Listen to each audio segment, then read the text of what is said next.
Well, look at this headline. Cab driver intervenes and saves a passenger from falling from a $25,000 scam. That's right. This lady gets in the cab drive in a taxi cab out in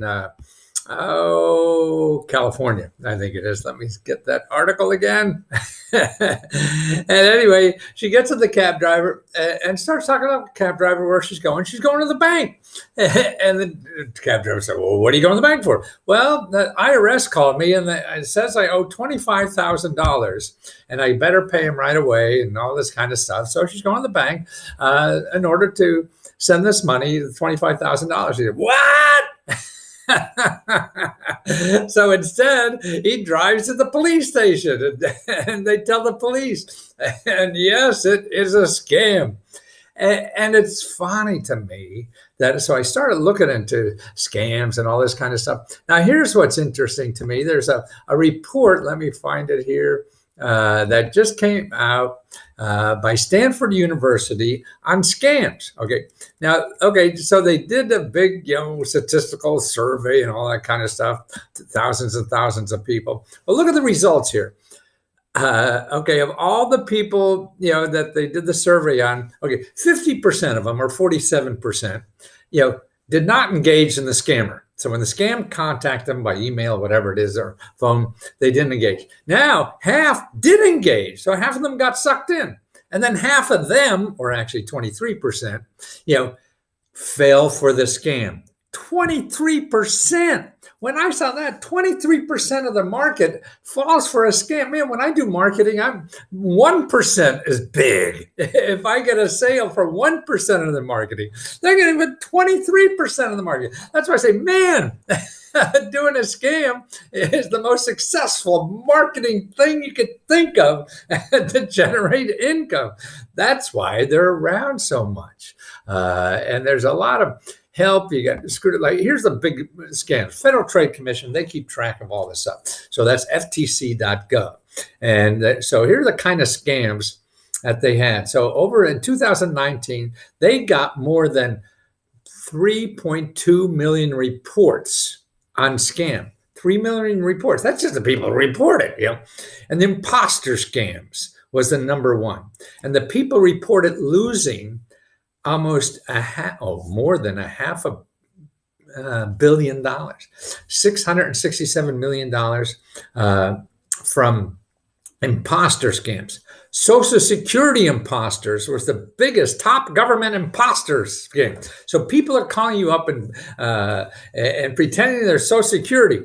There are 166 reports in the Social Security scams, and the individual lost an average of $1,500 on the Social Security scam. Okay, man, see, that's like what was that? 23% of the people they contact fall for the scam. Boy, we're a bunch of stupid people, aren't we? I get sucked in. I think, oh no, it can't be. It can't be. Let's go. Think better. Okay, phone calls were the number one way people reported being contacted by scammers. And those who lost money, they lost an average of $1,000. Okay, so the FTC, they're important.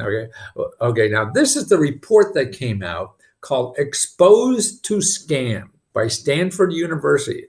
So if you Google now, Stanford, STANFORD.edu, and you're looking for something called "Exposed to Scams." Okay, and then you can start reading all statistics. They're wonderful. That's where I got this statistic, about 23%. Types of scams. Okay, online purchases. Look at half the people lost their money. Tech support scams, employment scams. They're big. So that means, they promise you a job. Okay, fake check and money orders. Yeah, just send me a money order. Don't worry about it.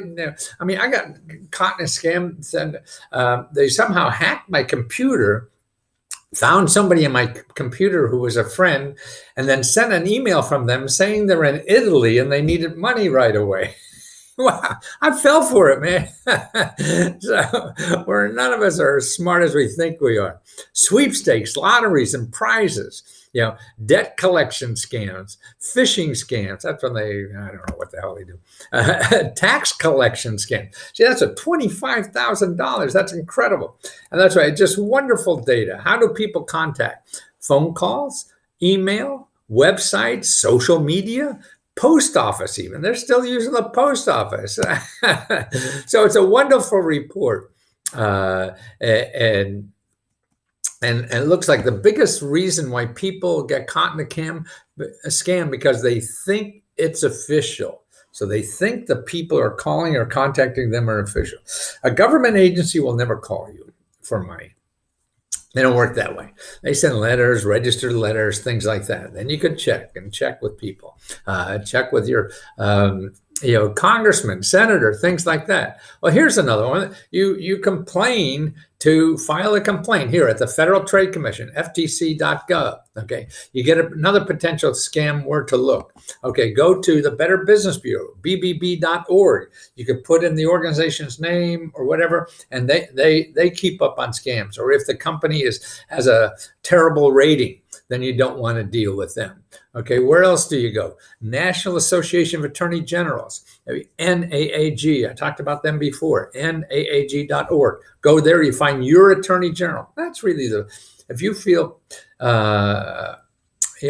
potential scam or whatever, this is probably the first place to call is your attorney general, because they'll point you to who regulates that kind of scam or will investigate yourself. And they have all the top scams. They keep track of that. So they're a big help on that. Now, the other thing you do, what I do, is put scams.org.